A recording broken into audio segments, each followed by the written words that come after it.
नमस्कार। आज मैं सैयम अग्रवाल, डिप्टी कमिश्नर पठानकोट। हर बार बुधवार को जैसे एक प्रथा बनी हुई है, आप सबके समक्ष ज़िला पठानकोट में कोरोना की ताज़ा स्थिति के बारे में अवगत कराने के लिए आप सबके समक्ष पेश हुआ हूँ। तो कोरोना की स्थिति से शुरू करते हुए आज तक लगभग हम 28,000 सैंपल ज़िले के अंदर ले चुके हैं, जिसमें से कुल ऑलमोस्ट 1750 केस हमारे पॉजिटिव आए हैं, जिसमें से 1215 लोग अभी तक ठीक हो चुके हैं।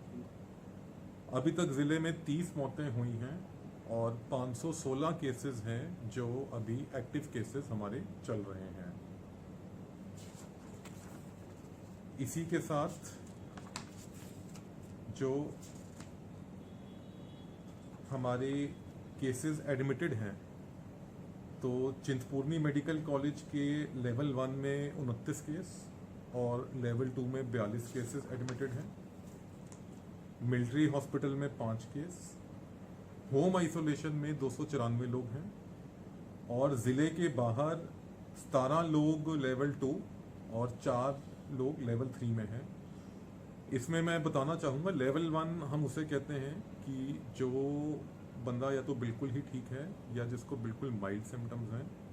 लेवल 2 है जिसको हल्की ऑक्सीजन की ज़रूरत पड़ती है और लेवल 3 हम उन पेशेंट्स को गिनते हैं जिनको वेंटिलेटर की ज़रूरत पड़ती है।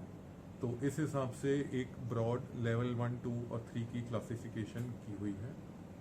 होम आइसोलेशन की जो मैं बात करूं तो अभी तक हम कुल 736 लोगों को होम आइसोलेशन में भेज चुके हैं, जिसमें से 419 लोगों ने अपनी होम आइसोलेशन पूरी भी कर ली है और 294 लोग हैं जो एक्टिव होम आइसोलेशन में अभी चल रहे हैं। कंटेनमेंट, माइक्रो कंटेनमेंट जोन्स की अगर मैं बात करूं तो हमारे पास अभी आज की तारीख में 4 माइक्रो कंटेनमेंट जोन्स हैं, जो कि मोहल्ला अर्जुन नगर, जहां से 6 केस रिपोर्ट हुए हैं, माधोपुर में ब्लॉक बुंगाल बधानी, जहां से 8 केस रिपोर्ट हुए हैं, रंजीत सागर डैम की कॉलोनी T3 शाहपुर कंडी, जहां से 6 केस रिपोर्ट हुए हैं, और थरियाल पिंड, जहां से 6 केस रिपोर्ट हुए हैं। ये 4 माइक्रो कंटेनमेंट जोन हमारे ज़िले में चल रहे हैं। इसी के साथ मैं पठानकोट ज़िले के लोगों का धन्यवाद करना चाहता हूं, जिन्होंने हमारे को सैम्पलिंग में अब काफ़ी सपोर्ट दिया है, जिसके कारण आज की डेट में हम लगभग 700 सैंपल्स रोज़ ले पा रहे हैं। और मेरी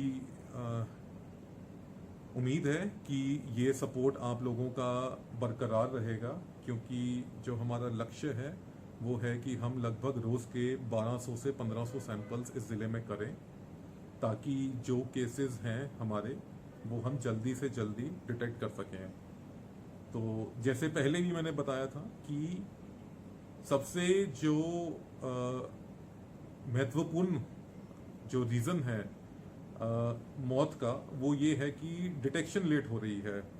तो जितने सैंपल जल्दी होंगे, ज़्यादा होंगे, तो उतनी जल्दी लोगों की बीमारी सामने आएगी और उतनी ही जल्दी हम उनको ट्रीटमेंट दे पाएंगे।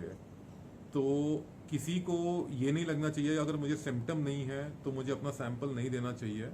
अगर आपको सिम्टम नहीं भी है और अगर आप किसी कोरोना पेशेंट के कांटेक्ट में आए हैं, या आप कि रोज़ की दिनचर्या ऐसी है कि आपको बहुत लोगों से मिलना पड़ता है, तो अपना सैंपल ज़रूर दीजिए, क्योंकि हो सकता है कि सिम्टम ना होने के बावजूद भी आप दूसरे लोगों से मिल रहे हों और जिनको आप फिर कोरोना से इन्फेक्ट कर सकते हैं। तो ये एक जो हमारे मुख्यमंत्री जी, प्रधानमंत्री जी सब एक गुजारिश करते हैं कि सैम्पलिंग बहुत ज़रूरी है, और लोगों से यही एक बार बार अनुरोध है कि सैम्पलिंग में पूरा हमको सपोर्ट कीजिए। और जो अफवाहें हैं, फिर से ये आजकल देखने में आया है कि कुछ अफवाहें ज़ोर पकड़ रही हैं सोशल मीडिया पे, जिसे ऑर्गन डोनेशन को लेके या फिर पैसों को लेके, तो उन अफवाहों से दूर रहिए, क्योंकि उन अफवाहों में बिल्कुल भी दम नहीं है और वो हमारी कोरोना की जो लड़ाई है उसको बहुत बुरी तरह से प्रभावित कर रही हैं। इसी के साथ जो अनलॉक की कुछ गाइडलाइंस हैं वो हल्की सी उनमें बदलाव लाया गया है, जो कि मुझे लगता है ज़रूरी है एक बार आप सबको उससे अवगत कराना। जो पहले सैटरडे संडे दोनों दिन का कर्फ्यू था वो अब सिर्फ संडे रहेगा। सैटरडे को अब कोई कर्फ्यू नहीं होगा।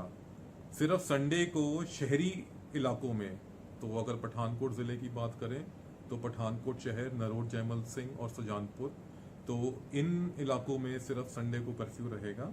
बाकी अब सैटरडे को कोई कर्फ्यू नहीं है। और जो रात के कर्फ्यू की अगर बात करें तो वो अब रात के 9:30 बजे से लेके सुबह के 5 बजे तक लागू किया जाएगा। बाकी जितनी भी एसेंशियल एक्टिविटीज़ हैं, एक स्टेट से दूसरी स्टेट जितनी भी गुड्स की मूवमेंट है और एसेंशियल सर्विसेज हैं, उनके ऊपर किसी भी तरह की पाबंदी किसी दिन नहीं है।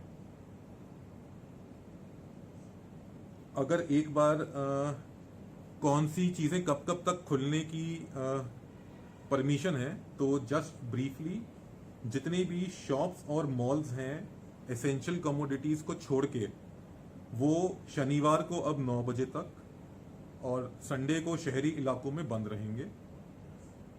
जो शॉप्स और मॉल्स एसेंशियल कमोडिटीज़ में डील करते हैं वो शनिवार इतवार दोनों दिन रात को 9 बजे तक खुल सकते हैं।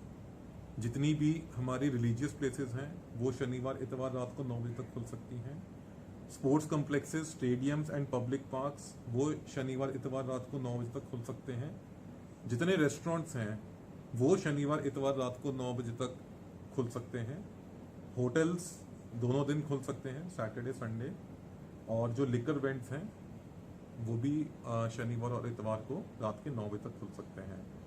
इसी तरह 4 व्हीलर जो व्हीकल्स हैं उनमें 3 लोग ही सवार होके जा सकते हैं। तो ब्रॉडली ये नई गाइडलाइंस आज से लागू हो गई हैं। तो उम्मीद है इससे जो व्यापारीगण हैं उनको थोड़ी राहत मिलेगी। बट फिर वही जो देखते आए हैं कि जितना जितना हम खोल रहे हैं तो उससे इन्फेक्शन का भी क्योंकि चांस बढ़ता है। और पिछले कुछ दिनों में आपने देखा होगा कि सैम्पलिंग, जिस तरह से हमने सैम्पलिंग में तेज़ी लाए हैं तो हमारे केसेस की रफ्तार बढ़ गई है।